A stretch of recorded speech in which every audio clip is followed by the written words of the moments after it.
നമ്മൾ ഇന്ന് കാണാൻ പോകുന്ന റീന അലക്സ് എന്ന് പറയുന്ന ഈ അമ്മച്ചി ഇന്നലെ ഫേസ്ബുക്കിൽ ഒരു ലൈവ് ഇട്ടിരുന്നു. റീന അമ്മച്ചിക്ക് തന്നെ മനസ്സിലാവുന്നില്ല, അമ്മച്ചിക്ക് ആരെയാണ് വിമർശിക്കേണ്ടതെന്ന് മനസ്സിലാവുന്നില്ല. കാണുന്ന എല്ലാവരെയും വിമർശിക്കുകയാണ്. CPM-മാരെ വിമർശിക്കുന്നുണ്ട്, കോൺഗ്രസ്സുകാരെ വിമർശിക്കുന്നുണ്ട്, മഹാമാ ഷാജനെ വിമർശിക്കുന്നുണ്ട്. പിന്നെ എടുത്തു പറയേണ്ട ആവശ്യമില്ലല്ലോ, ഇവളുടെ മെയിൻ കണ്ടന്റ് തന്നെ മുസ്ലിംസിനെ വിമർശിക്കുക എന്നുള്ളതാണല്ലോ. അങ്ങനെ ഇവളെല്ലാവരെയും വിമർശിച്ചു കൊണ്ട് നിൽക്കുകയാണ്. എനിക്ക് തോന്നുന്നു കുടിക്കേണ്ട ഗുളിക കുടിക്കാതെയാണ് ലൈവ് ഇടുന്നതെന്ന് എനിക്ക് സംശയമുണ്ട്. നമുക്കിന്ന് എന്തായാലും നമ്മുടെ റീന അമ്മച്ചിയുടെ വീഡിയോ കണ്ടിട്ട് റിയാക്ട് ചെയ്യാം. വീഡിയോ തുടങ്ങുന്നതിന് മുൻപ് ഒരു ചെറിയ കാര്യം പറഞ്ഞോട്ടെ. ഇവൾ ഇങ്ങനെയൊക്കെ പറയുന്നതിന്റെ കാരണം വേറൊന്നുമല്ല, ഇവൾക്ക് സംഘികളുടേതും ക്രിസംഘികളുടേതും സപ്പോർട്ട് വേണം. അപ്പോ ഇവള് സംഘികളെയും ക്രിസംഘികളെയും സുഖിപ്പിക്കുന്ന ഒരു കോലത്തിലായിക്കൊണ്ട് ഇവിടെയുള്ള ഹിന്ദുക്കളെയും ക്രിസ്ത്യാനികളെയും സപ്പോർട്ട് ചെയ്യുന്നവരെയാണ് സംസാരിച്ചു കൊണ്ടുവരുന്നത്. എന്തായാലും നമുക്ക് കാണാം. ഞാൻ ഈ പറയുന്ന കാര്യങ്ങൾ ക്രിസ്ത്യാനിക്കും ഹിന്ദുവിനും വളരെയധികം പ്രയോജനം ചെയ്യുന്ന ഒരു കാര്യമാണ്. ഒരു യഥാർത്ഥ വിശ്വാസിയായ ഹിന്ദുവിനും ക്രിസ്ത്യാനിക്കും നിന്നെ കൊണ്ട് ഒരു ഉപകാരവും ഉണ്ടാവില്ല. കാരണം നീ തുപ്പുന്നത് വർഗീയതാണ്. നിന്നെ കൊണ്ട് ഉപകാരം ഉണ്ടാകുന്ന ആർക്കാന്നറിയോ? ഇവിടെയുള്ള ക്രിസംഖ്യകൾക്കും സംഖ്യകൾക്കും. അങ്ങനെ പറ, അല്ലാതെ ഹിന്ദുക്കൾക്കും ക്രിസ്ത്യാനികൾക്കും എന്ന് മാത്രം പറയല്ല. നിങ്ങൾ ശ്രദ്ധിച്ചോ എന്നറിയില്ല, അതായത് ഹിന്ദുക്കൾക്കും ക്രിസ്ത്യാനികൾക്കും എന്നാണ് പറഞ്ഞത്. ആ ഒരു ഡയലോഗിനകത്ത് മുസ്ലിംസ് ഇല്ല. അപ്പൊ തന്നെ മനസ്സിലാവുന്നുണ്ടാവും ഇതിന്റെ ഒക്കെ മനസ്സിൽ എത്രമാത്രം മുസ്ലിം വിരോധമുണ്ടെന്ന്. എന്തായാലും പറ. ഹിന്ദിക്കും അയ്യോ അതെന്താ ക്രിസ്ത്യാനിക്കും ഹിന്ദുവിനും മാത്രമായി ഇത് പറയുന്നു എന്ന് പറഞ്ഞിട്ട് കേൾക്കാൻ താല്പര്യമുള്ള മുസ്ലിങ്ങൾക്കും ഇത് കേൾക്കാം. നിന്റെയൊക്കെ വാക്ക് കേൾക്കാൻ താല്പര്യപ്പെടുന്ന ഏതെങ്കിലും ഒരു മുസ്ലിമിനെ നിനക്ക് കാണിച്ചു തരാൻ പറ്റോ? പറ്റൂല. കാരണം നീ അത്രമാത്രം മുസ്ലിം വിരോധം ഈ സോഷ്യൽ മീഡിയയിലൂടെ പ്രചരിപ്പിക്കുന്നുണ്ട്. പിന്നെ എങ്ങനെയാടി നിന്റെ വാക്കുകളൊക്കെ മുസ്ലിംസ് കേൾക്കാന്? നീ എന്താ പറയുന്നേ? ക്രിസംഖികളോടും സംഖ്യകളോടും പറ കേൾക്കാന്. ഞാൻ കേരളക്കരയിലുള്ള സകല ഹിന്ദുവിനോടും ക്രിസ്ത്യാനിയോടും എടുത്തു പറഞ്ഞ് ഞാൻ പറഞ്ഞ പല കാര്യങ്ങളും ഉണ്ട്. ഇവള് കേരളത്തിലുള്ള സകല ഹിന്ദുക്കളോടും ക്രിസ്ത്യാനികളോടും എന്താണ് എടുത്തു പറഞ്ഞതെന്നറിയോ? എല്ലാവരും BJP-ക്ക് വോട്ട് ചെയ്യണം, BJP വന്നിട്ടില്ലെങ്കിൽ ഇവിടെ നാശക്കോടലായിപ്പോന്നൊക്കെയാണ് ഇതിന്റെ മുൻപ് പറഞ്ഞത്. പക്ഷെ ആ വീഡിയോ കണ്ട ഒരാൾ പോലും BJP-ക്കാർക്ക് വോട്ട് ചെയ്തില്ല. കാരണം ഇതേപോലെയുള്ള വർഗീയവാദികളല്ലേ BJP-ക്കാരെ സപ്പോർട്ട് ചെയ്യുന്നത്. പിന്നെ എങ്ങനെയാണ് ബുദ്ധിയും വിവരമുള്ള ആൾക്കാരെ BJP-ക്കാരെ സപ്പോർട്ട് ചെയ്യാൻ? അല്ലേ? നിങ്ങൾ തന്നെ ഒന്ന് ചിന്തിച്ച് നോക്കി. അപ്പോൾ റീന ഇപ്പൊ പറഞ്ഞുകൊണ്ടുവരുന്നത് ഇവിടെയുള്ള സകലമാന ഹിന്ദുക്കളോടും ക്രിസ്ത്യാനികളോടും ഞാൻ അന്നേ പറഞ്ഞതാണ് BJP-ക്ക് വോട്ട് ചെയ്യണമെന്ന്. പക്ഷെ ഇവിടെയുള്ള ബുദ്ധിയുള്ള ഹിന്ദുക്കളും ക്രിസ്ത്യാനികളും വോട്ട് ചെയ്തില്ല. അത് ചൂണ്ടിക്കാണിച്ചുകൊണ്ടാണ് റീന നിങ്ങളെ കുറ്റപ്പെടുത്തിക്കൊണ്ടുവരുന്നത്. അതായത് ഹിന്ദുക്കളെയും ക്രിസ്ത്യാനികളെയും കുറ്റപ്പെടുത്തിക്കൊണ്ടാണ് റീന വരുന്നത്. എന്തായാലും ബാക്കി പറ. പറഞ്ഞുണ്ടാക്കും BJP കണ്ടോ ഏകാധിപത്യം കാണിക്കുന്നു. എന്താ അതിൽ സംശയമുണ്ടോ?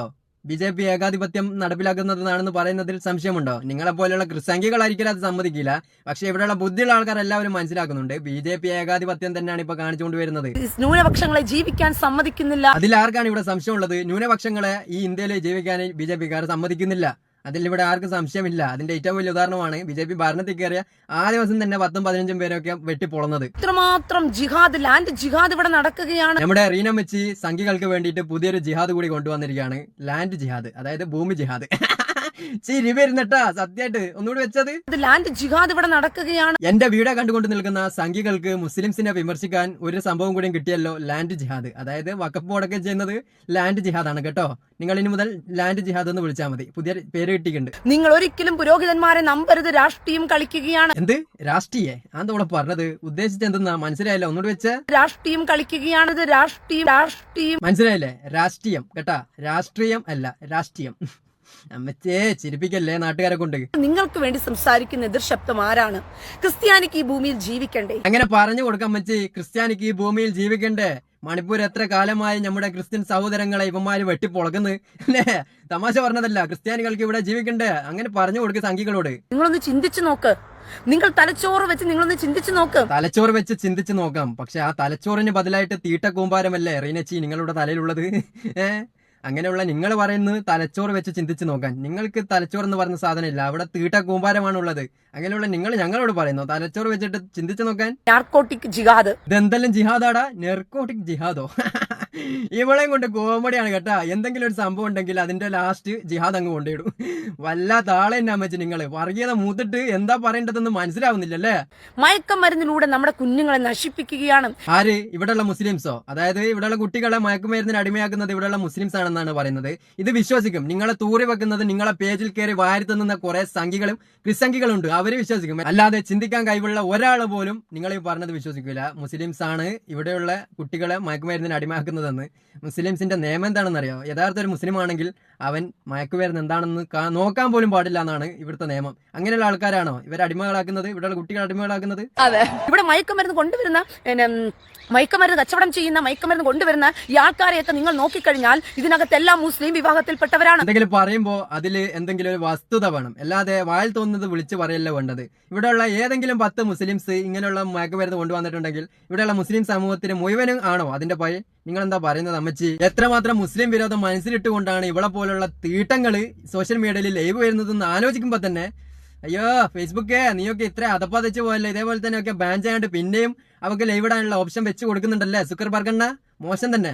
കള്ളക്കടത്ത് മുഴുവനും സ്വർണം കൊണ്ടുവന്ന് മലദ്വാരത്തിലൂടെ കടത്തുകയാണ്, കൊതം വഴിക്ക് കടത്തുകയാണ് ഇവ. ഇവളെയൊക്കെ വായിൽ നിന്ന് ഇത്ര സ്റ്റാൻഡേർഡ് പ്രതീക്ഷിച്ചാൽ മതി. പിന്നെ ലാസ്റ്റ് ഒന്ന് പറഞ്ഞല്ലോ, അത് കൊടുത്തിട്ടല്ലേ നീ അവിടുന്ന് ജീവിക്കുന്നത് ഇസ്രായേലിൽ നിന്ന്? ജൂതന്മാർക്ക് ലാസ്റ്റ് പറഞ്ഞത് കൊടുത്തിട്ടില്ല. എന്നെ കൊണ്ട് പറഞ്ഞു പറയിപ്പിക്കണ്ട, പിന്നെ കെട്ടുക. പിന്നെ മദ്രസകളിൽ ഇതിനുള്ള പഠനമാണ് കൊടുത്തോണ്ടിരിക്കുന്നത്, എങ്ങനെ വിശാലമാക്കാന്ന് പറഞ്ഞുകൊണ്ട്, മലദ്വാരം എങ്ങനെ വിശാലമാക്കാന്ന് പറഞ്ഞു. ഗൈസ് ഒന്നും വിചാരിക്കണ്ട, അതായത് ഉച്ചക്ക് കുടിക്കേണ്ട ഗുളിക കുടിച്ചിട്ടില്ല. ഗുളിക കുടിച്ചിട്ടില്ലെങ്കിൽ വർഗീയത മൂക്കും. അതായത് വർഗീയത ലിമിറ്റ് വിട്ട് കഴിഞ്ഞാൽ എന്താ പറയുന്നതെന്ന് മനസ്സുകൊണ്ട് തന്നെ ചിന്തിക്കാനുള്ള കഴിവുണ്ടായില്ല. അങ്ങനത്തെ ഒരു കാറ്റഗറി പെടുത്തേണ്ട ആളാണ് നമ്മുടെ റീന ഫ്രാൻസിസിനെ പോലുള്ള കുറച്ച് വർഗീയവാദികൾ. അങ്ങനെയുള്ള ആൾക്കാരൊക്കെ കേരളത്തിലാണ് ജനിച്ചത് എന്ന് പറയുന്നത് തന്നെ നമ്മളെ പോലുള്ള ആളുകൾക്കൊക്കെ അപമാനമാണ്. ഇതിപ്പോ ഇസ്രായേലാണ് ഉള്ളത്, അതന്നെ ഏറ്റവും വലിയ ഭാഗ്യമാണ്. കാരണം ഏറ്റവും വലിയ വർഗീയവാദികളുള്ള നാടാണല്ലോ ഇസ്രായേല്. അവിടെ തന്നെ ഇത് എത്തിപ്പെട്ടിട്ടുണ്ട്. എനിക്ക് ഇവിടെ കണ്ട കാലത്ത് തന്നെ സംശയം ഉണ്ടായിരുന്നു പട്ടിക്കുണ്ടായതാന്ന്. അത് തെളിയിച്ചു അല്ലേ? ഇവിടെയുള്ള സംഖ്യകൾക്ക് വേണ്ടിയിട്ടും ക്രിസ്സംഖ്യകൾക്ക് വേണ്ടിയിട്ടും നമ്മുടെ മലം റീന കുറച്ച് ജിഹാദുകൾ പരിചയപ്പെടുത്തുന്നുണ്ട്. അതൊന്ന് കേട്ടോക്ക്. അപ്പോൾ ലാൻഡ് ജിഹാദ്, ലവ് ജിഹാദ്, ഹലാൽ ജിഹാദ്, മണി ജിഹാദ്, ഇങ്ങനെ നീണ്ടുപോകും ജിഹാദിന്റെ നിര. അതായത് എന്തെങ്കിലും ഒരു സംഭവം പറഞ്ഞു കഴിഞ്ഞിട്ട് അവസാനം ജിഹാദ് എന്ന് കൂട്ടി അങ്ങ് ചേർക്കും. എന്താ പറയാനല്ലേ, കുതിരവട്ടത്തൊക്കെ കൊണ്ടുപോയിട്ട് ടൈം കഴിഞ്ഞു. ഇനി കൊണ്ടുപോയിട്ടൊന്നും കാര്യമില്ല, മൂത്ത് പോയിട്ടുണ്ട്. ഇനി ഒന്നും പറഞ്ഞിട്ട് കാര്യമില്ല, മനസ്സിലാക്കാനുള്ള കഴിവില്ല. എന്തെല്ലാം തരത്തിൽ ജിഹാദ് ഉണ്ടാക്കാൻ പറ്റുമോ ആ തരത്തിലെല്ലാം ഇവർ ജിഹാദ് നടത്തിയും ഇന്ത്യ മഹാരാജ്യത്തെ ഇവരുടെ കൈവെള്ളയിൽ ഇവർ ഒതുക്കുകയാണ് ചെയ്യുന്നത്. ഇന്ത്യ മഹാരാജ്യത്തെ ഇവരുടെ കൈവെള്ളയിൽ ഒതുക്കുകയാണ് ചെയ്യുന്നതെന്ന് നിങ്ങൾ എന്താ പറയുന്നത്? ഇവളുടെ സംസാരമൊക്കെ കേട്ട് കഴിഞ്ഞാൽ വിചാരിക്കും ഈ ഇന്ത്യ മഹാരാജ്യത്തുള്ള 90% ഭൂമിയും വഖഫിന്റെ കീഴിലാണുള്ളതെന്ന് അല്ലേ? വഖഫിനുള്ളതിനേക്കാൾ ഭൂമി ഇവിടെയുള്ള കത്തോലിക്ക സഭക്കുണ്ട്. അതൊന്നും അറിയണ്ട. വഖഫിന്റെ കയ്യിൽ കുറച്ച് ഭൂമി ഉണ്ടെങ്കിൽ അവര് ഇന്ത്യ മഹാരാജ്യം പിടിച്ചെടുക്കുന്ന ആൾക്കാര്. കത്തോലിക്ക സഭയുടെ കയ്യിലുള്ള ഭൂമിയൊക്കെ അവര് അനാഥാലയങ്ങൾക്ക് കൊടുക്കുന്ന ഭൂമി അല്ലേ? എന്താ പറയുന്ന മണ്ടി? അല്ലാതെ ഞാൻ സംസാരിക്കുന്നത് ഒരു BJP എന്ന് പറയുന്ന ഒരു പാർട്ടിക്ക് വേണ്ടിയിട്ടല്ല. നമ്മുടെ ശത്രു ആരാണോ ആ ശത്രുവിന് ശത്രുവായിരിക്കുന്നവന് വേണം നമ്മൾ മിത്രമായിരിക്കാൻ. ഇപ്പോ പച്ചക്ക് വർഗീയത തുപ്പിയതുണ്ടോ? അതായത് നമ്മുടെ ശത്രുക്കൾ ആരാണോ അവരുടെ ശത്രുക്കളോട് നമ്മൾ മിത്രമായിട്ടിരിക്കണം എന്നാണ് പറഞ്ഞത്. അതായത് ഇവളുടെ ശത്രു മുസ്ലിംസ് ആണ്, സംഘികളുടെ ശത്രു മുസ്ലിംസ് ആണ്, അതുകൊണ്ട് മിത്രമാകണം എന്നാണ് പറയുന്നത്. കോമഡി എന്നിട്ടാ അറിയണേ നിന്നെ കൊണ്ട്. നിങ്ങൾക്കറിയാം മറുനാടൻ എന്ന് പറയുന്ന വൃത്തികെട്ടവനെ, ആ നാണം കെട്ട ചെറ്റയെ എന്റെ കൈ കിട്ടിയാലുണ്ടല്ലോ അവന്റെ കാരണം ഞാൻ അടിച്ചു പൊളിക്കൂ എന്ന് പറഞ്ഞാൽ അടിച്ചു പൊളിച്ചിരിക്കും. അങ്ങനെയൊന്നും പറയല്ലേ മാമാ ഷാജൻ. നിങ്ങളെ പോലെയുള്ള വർഗീയവാദികൾക്ക് വേണ്ടി ശബ്ദമുയർത്തുന്ന ആളാണ്. നിങ്ങളെ പോലെയുള്ള വർഗീയവാദികൾ തന്നെ മാമാ ഷാജനെ വിമർശിച്ചാലോ? നമ്മുടെ മാമാ ഷാജൻ ഒരു വർഗീയവാദിയാണെന്ന് നിങ്ങൾക്ക് എല്ലാവർക്കും അറിയാലോ. അങ്ങനെയുള്ള മാമാ ഷാജനെ ഇതേപോലെയുള്ള തീട്ട റീനകൾ വിമർശിക്കാൻ നിന്ന് കഴിഞ്ഞാൽ മാമാ ഷാജനെ സപ്പോർട്ട് ചെയ്യുന്ന സംഘികൾ ഇതിൽ ആരെയാണ് സപ്പോർട്ട് ചെയ്യുക? നിങ്ങൾ തന്നെ ഒന്ന് ആലോചിച്ച് നോക്ക്. മാമനെ സപ്പോർട്ട് ചെയ്യോ റീനയെ സപ്പോർട്ട് ചെയ്യോ? കേരള മഹാരാജ്യത്തിലെ ക്രിസ്ത്യാനിയും ഹിന്ദുവിനെയും കോൺഗ്രസുകാരന് കൂട്ടിക്കൊടുക്കുകയാണ് ചെറ്റ ചെയ്യുന്ന പണി എന്ന് പറയുന്നത് ഈ മറുനാടൻ എന്ന് പറയുന്നവൻ. ഇവൾക്ക് എന്തുകൊണ്ടാണ് മാമാ ഷാജനോട് ഇത്രയും വെറുപ്പും വിദ്വേഷവും ഉണ്ടായതെന്ന് എനിക്ക് അറിഞ്ഞൂടാ. പക്ഷെ മാമാ ഷാജനിക്ക് ആരെങ്കിലും ഇതേപോലെ കൊടുത്തിരുന്നെങ്കിൽ എന്ന് ഞാനൊക്കെ ആലോചിച്ചിട്ടുണ്ട്.